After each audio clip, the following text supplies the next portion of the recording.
Hej, ærede kollegaer. Jeg vil gerne præsentere jer lidt for skriftens principper. Her er de 4 lydprincipper. De er lydprincip 1 og 2, og betydningsprincippet og ordspecifikke stavemål. Lydprincip 1 er standardlyde, altså når bogstaverne er lydrette. Men man kan faktisk også tale om, at der måske er 2 standardlyde. Den ene er så, når bogstavet falder sammen med bogstavets navn, som f.eks. i slange eller elefant. Den anden, kunne man så sige, er, når at bogstavet står i en bestemt kontekst. For eksempel, at når E står i en tryksvag stavelse, så lyder det lidt ligesom for eksempel i svane. Eller at når ordet er kort, så lyder det lidt ligesom å, som for eksempel i sok eller lok. Lydprincip 2, det er reglen for bogstavfølger eller betingede udtaler. Her forklares bogstavets lyd så ud fra de omkringstående lyde. Der kunne man fx snakke om, at D det udtales blødt i bad, og D det er stumt, hvis det står efter en konsonant eller før en konsonant, f.eks. i spids. Jeg vil gerne fortsætte med at fortælle lidt om de 2 sidste af skriftens principper, som er betydningsprincippet og ordspecifikke stavemåder. Betydningsprincippet, det er, når man kan finde forklaringen på ordets stavemåde ved at kende til det grammatiske indhold i ordet. For eksempel, at der er det i bisk, fordi det kommer af at bide. Og hvis vi ser på ordspecifikke stavemåder, så er der ord, hvor stavemåden ikke har nogen forklaring. For eksempel jeg, 8, giver. Og det er ord, som man må lære udenad. Fordi der er ingen hjælp at hente i hverken lyd eller betydning. Der er 2 forskellige måder at undervise i lydmetoden. Der er den analytiske og den syntetiske. Den analytiske består i at tage ordet og adskille det i mindre lyddele eller bogstaver, og på den måde så stave sig igennem ordet med et ord. Den syntetiske metode tager udgangspunkt i elevernes at eleverne lærer bogstavernes lyde først hver for sig, og derefter sætter dem sammen i ordene. Undervisning i den syntetiske lydmetode er, når man underviser i bogstavernes lyde hver for sig og starter uafhængig af ord.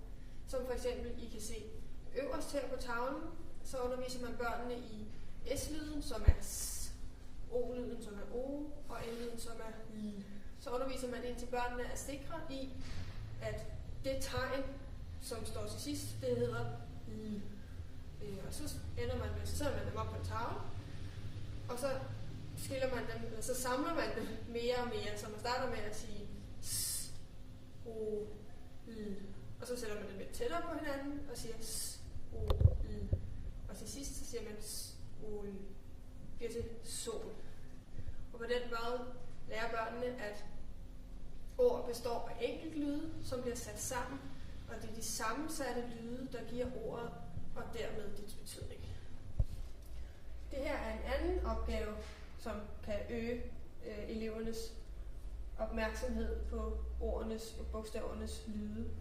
Her kan se, at de skal sætte et kryds for, hvor s'et står i ordet, som for eksempel her ved slange, skal de sætte kryds først i ordet, og ved bus, der er det sidst i ordet, og ved dåse er det midt i ordet. Det er noget nemmere, hvis bogstavet eller lyden står først i ordet for børnene at finde det, end det er senere i ordet. Især når det er inde i ordet, så kan det være rigtig svært, men er også en rigtig god øvelse.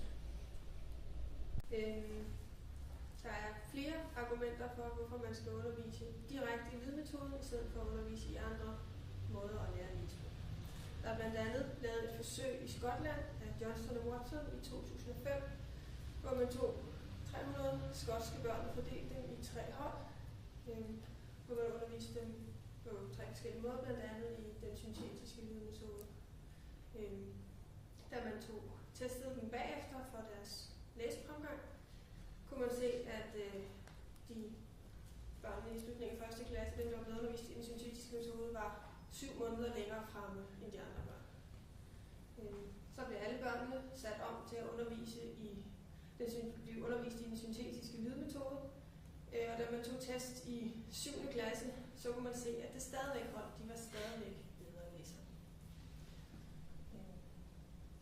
Et andet argument for at undervise direkte i lydmetoden er, at det giver sikker afkodning. Sikker for at kunne have en god sprogforståelse og kunne læse godt, skal afkodningen være totalt automatiseret. Man skal være der, hvor man overhovedet ikke behøver at tænke over, hvad man læser eller hvordan man læser. Det skal bare gå direkte ind, så man kan bruge sine tanker til at forstå det, der står skrevet.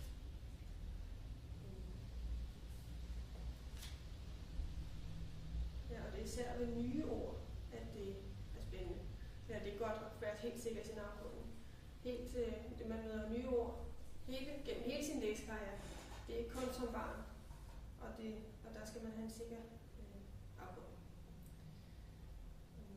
For eksempel kan bogstavmetoden være svært for børn, der ikke lærer at læse sig selv. Nogle børn lærer jo at læse sig selv, men de børn, der ikke gør, kan det være svært. Hvis man bare fortæller dem, hvad bogstaverne hedder, som for eksempel SKO giver sko, umiddelbart giver det SKO, og det er jo ikke et ord.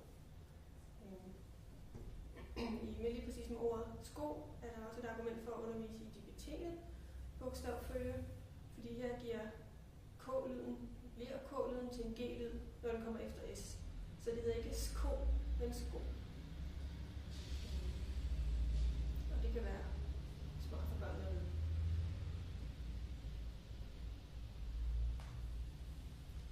Alle de her bogstavregler, dem skal man skal bare kunne bruge dem. Man skal ikke kunne forklare dem. Ligesom når vi læser, eller når vi taler grammatisk korrekt. Det er jo ikke sådan, at vi hver især kan forklare, hvordan grammatikken virker. Vi kan bare bruge dem. Og det er det samme med alle de her bogstavregler. Børnene skal bare lære at bruge dem. De skal ikke kunne forklare.